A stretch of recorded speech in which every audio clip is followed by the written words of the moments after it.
Welcome. This is show number 2. It's very exciting. Terry flew to Argentina this morning. He's doing well. He said to give his hello to the viewers. And now I'm presenting the documentary, which I promised, where I stuck my neck out. Thought I was going to go to prison. Who knew? And it turned out okay. Enjoy. From where did you come from? Where are you now? And where are you going? Welcome to the Sam Bell Show, elevating consciousness one soul at a time. Student from North Carolina, we're back in San Francisco trying to find their daughter. It's the second time they've awaited reports on a baffling case and a frustrating search. Just as did today, a mystery shrouds San Francisco's Land's End. And today, on the advice of a psychic, a couple from North Carolina returned here to try to solve that mystery by retracing their daughter's last known steps. The bloodhound followed her scent all the way to this point and then took off up along the rocks here to the area that you see up there. Almost 4 months ago, 18-year-old Kristen Modafferi disappeared. That afternoon, Monday, June 23rd, she left her summer job here at Spinelli's at the Crocker Galleria after asking a co-worker for directions to Land's End. A police bloodhound later picked up her scent at the bus stop above Sutro Baths, then followed down the pathway ending somewhere near the overlook. We just feel that there must be foul play involved because there's just no clues at all.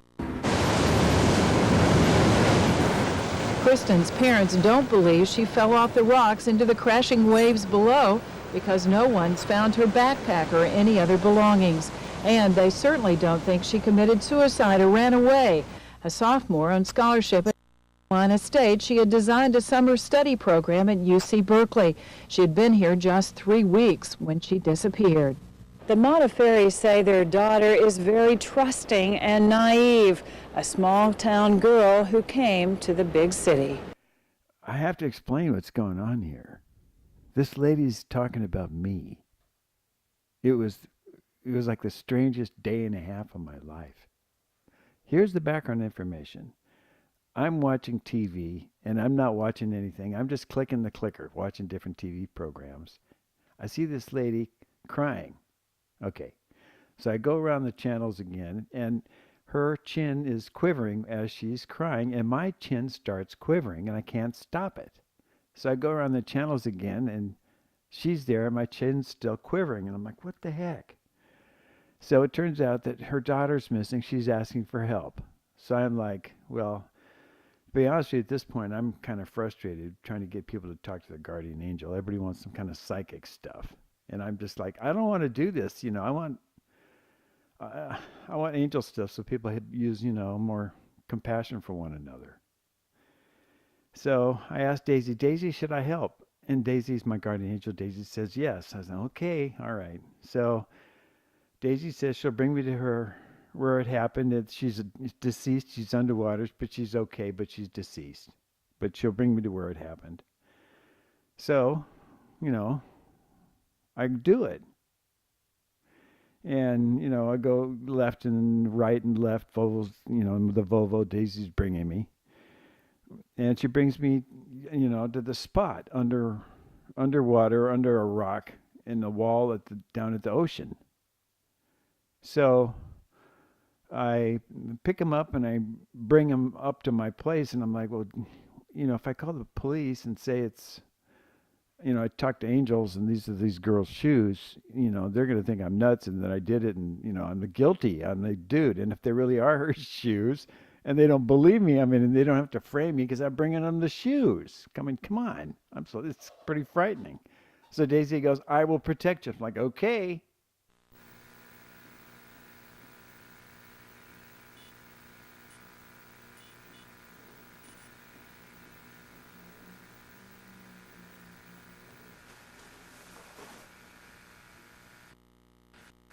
Today is October 15th, 1997, and my name's Samuel Bell.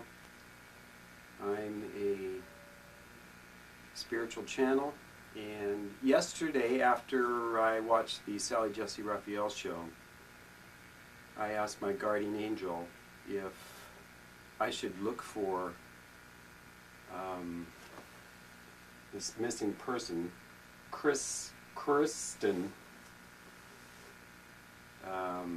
I have a 13-year-old daughter, and I'm preoccupied with safety, so I was quite motivated by the psychic suggestion to land. I asked my guardian angel if I should look for Kristen, and I got the answer yes. And then I asked my guardian angel if I would find Kristen, and the answer was yes. And then I asked the question, is she underwater? And the answer was yes. So I relaxed and waited for a while and repeated the same procedure, asked the question, should I look for Kristen? Yes. Would I find Kristen? Yes. And is she underwater? Yes. So I jumped in my Volvo and drove over to below Lewis's restaurant, where I eat frequently, and went on down and searched all around. Twice I asked my guardian angel which direction, and twice it was confirmed down the path, down towards the old pool area, and in a sort of like a water chute through cement block, which goes down, sort of like an elevator shaft about this size. I saw a circular piece of cement, you know, like a piece of cement you'd see in a post hole when you pull it up out of the ground. You have this kind of ugly looking round piece of cement. And I thought that's kind of odd for that, you know, someone to actually lug this big piece of cement over here and drop it in that hole. And I thought, well, maybe it was, you know, made in the hole. So I put my leg down in there and wiggled this circular piece of cement, and it moved. And then the water drained down. I guess I moved the seaweed, and the opening cleared. And then the heels of two shoes became apparent. And I looked at that for quite some time, asked my guardian angel if those were her shoes. My guardian angel said yes.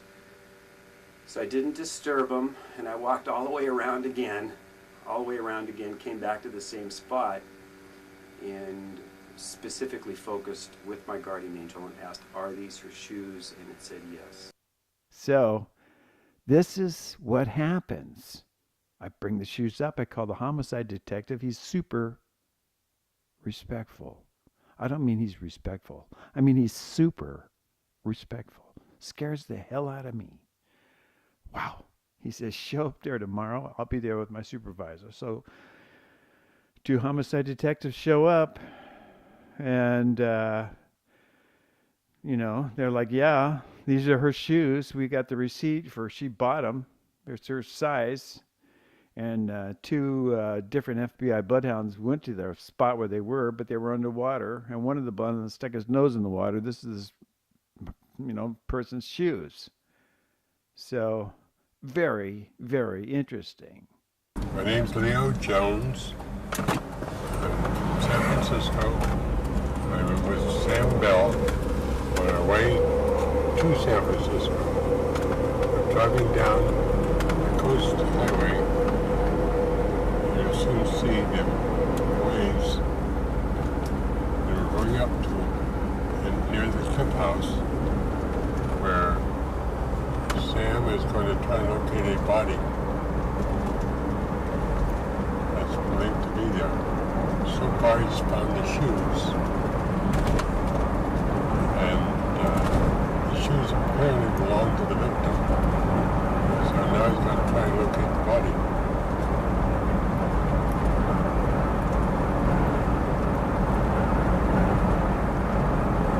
Okay?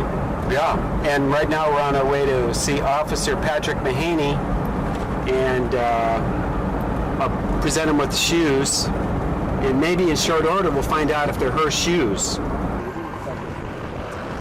I I got these shoes over here. Okay. I'm very curious to see if these are his sweetheart shoes. Yeah, right after you called, her parents called, and they said, oh, I think she has like 9.5 or 10. Oh, good. Yeah. Because I want the sweetheart to live. They're right there. Oh, okay.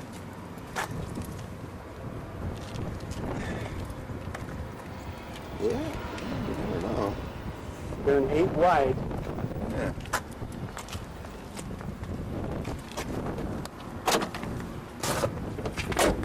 Now, I was extra careful with them.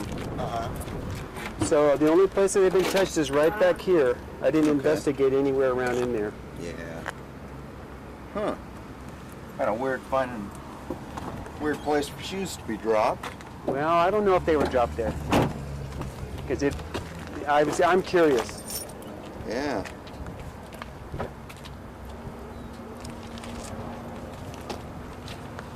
Okay. And you found these, what, yesterday, right? Yeah. About what time? I would say it was probably right around this time. Oh, okay. Right around this time. But you came down here after you saw the show or I saw the show. I talked to my angel. Mm-hmm. The angel, you want me to tell you the whole story? The police, and then I called you up.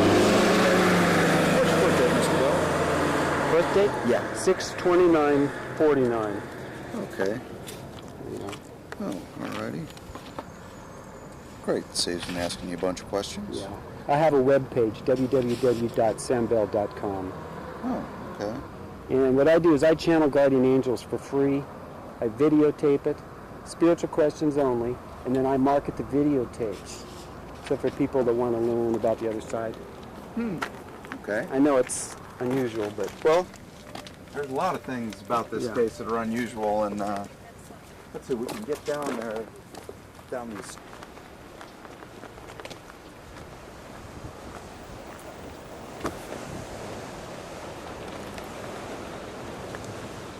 see now, the lighting, I had to get down on my knees and look, because the lighting's kind of tricky. Okay? Oh, yeah. Now, one shoe was on that side, and one shoe was on that side. And the water level was higher, right? Oh, And I was standing there looking over here, right? uh-huh. And I looked at that and I thought, what's that in there for? And I thought, for a prank, that's too heavy for a prank. Yeah. So I got in, put my foot in just like this, locked it, and then some seaweed washed out. And then the water level went down, and then the shoes were evident. Follow me? So then I walked away because I had, oh my God, this is this girl's shoes maybe. Oh, yeah. And I felt kind of creepy. Then I came back, and then I thought, what should I do? I thought I should remove them and follow up. I called information for Sally Jesse Raphael, but there was no 800 info number. Leo says you guys might have the fire department pump this.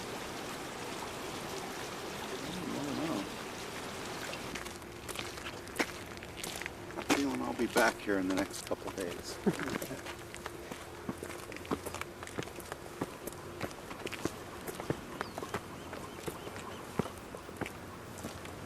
Now, the parents may be interested in talking with you. Yeah. Mind if I give them your No, number? absolutely. Okay. Absolutely.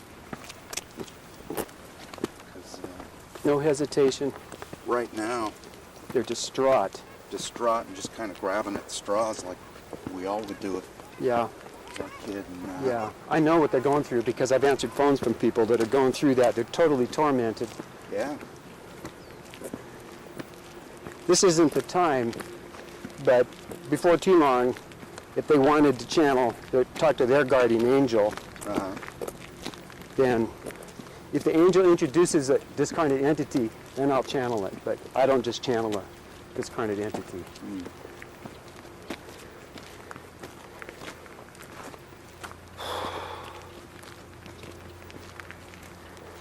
Let's see.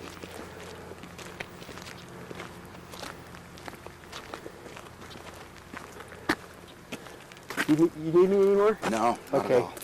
Thank you much. Appreciate it. Yeah. Yeah. Tell the mom that her daughter and her family are always in my prayers. As Okay. with ours. Okay. Okay. Will do. Yeah. Thanks, guys. Appreciate it. So,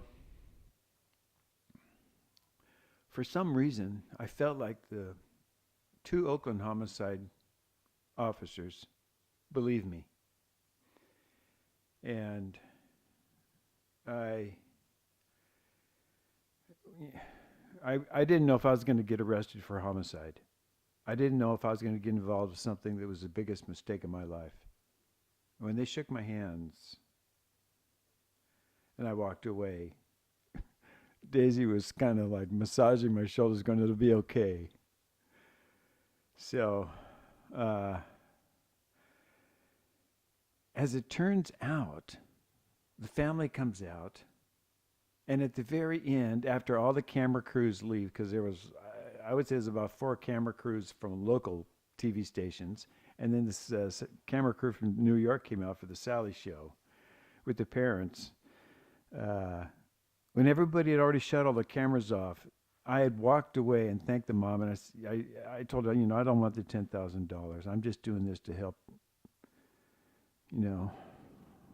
help her daughter and her and all her loved ones, whatever's happening, they just learn their lessons with the least amount of pain. And that her daughter, if she is passed on, which I think she is, she's okay, Source doesn't want us to suffer. So just as I have left, the mother calls me back and says, Sam, we just wanted you to know that we are on the Sally Jesse Raphael show with an FBI psychic named Dorothy Allison, and she asked me did I know of her, and I said no, and I didn't know you were on the show with the psychic. And she said, well, we walked off stage, and Dorothy Allison wrote down the name Bell and said someone named Bell would get involved and help solve this. Most wanted. There have been lots of calls, but no confirmed sightings.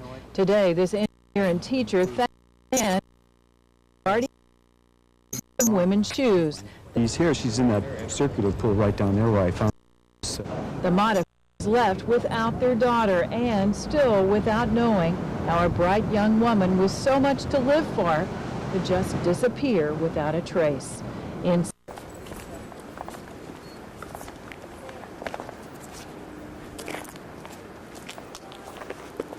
Yes? We just wanted to mention that, we've been working with Dorothy Allison. Do you know Dorothy Allison? No, I don't. Do you know her name? Know of her? Do you know? No, I don't. She's a very well-known and very well-respected psychic who works with the police and the FBI On missing persons cases. And she's going to come out here to help us. Right. She has a family She feels there's crisis now. clues in this area, so even though these shoes may not have been the clues we're looking for, but she feels strongly that there are clues to be found here on the beach. And she mentioned in her, she gave us a sheet of paper with some clues to check out, and she gave us 3 last names, and one of the last names was Bell. Oh, good. Yeah. That's me. So that means that you need to keep looking. Yeah, well, so you see that big rock, correct? Right. You see the square, empty square in that wall just to the left? Yes. Down below there is where I found the shoes, underwater, under some rock. here to try to solve that mystery by retracing their daughter's last known steps. To let me go, and it's very hard to let your children, when they're growing up, to let them go. Since their daughter's disappearance, the Mata fairies have appeared. And I called the Oakland homicide detective right away. And shortly after I spoke to her, and this is the mother speaking, you called her, Sam.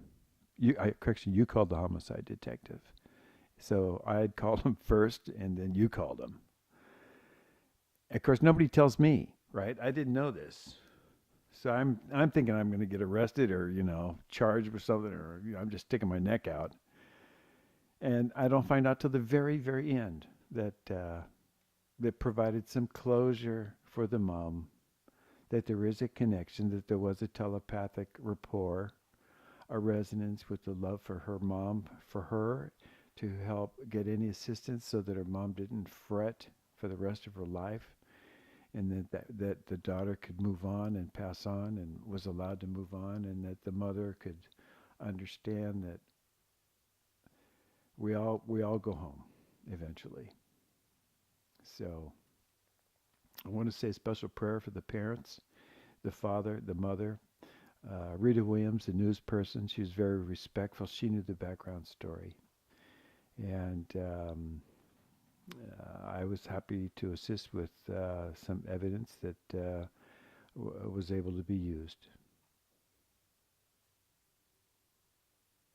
I'm an empath, and when I saw the mother suffering live in New York, I too suffered, and that motivated me to do what I did. I risked it all, and I would do it again to help a suffering mom.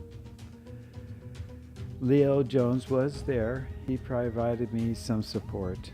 He's Fargo Countermeasures. Fargo installed listening devices in the Oval Office.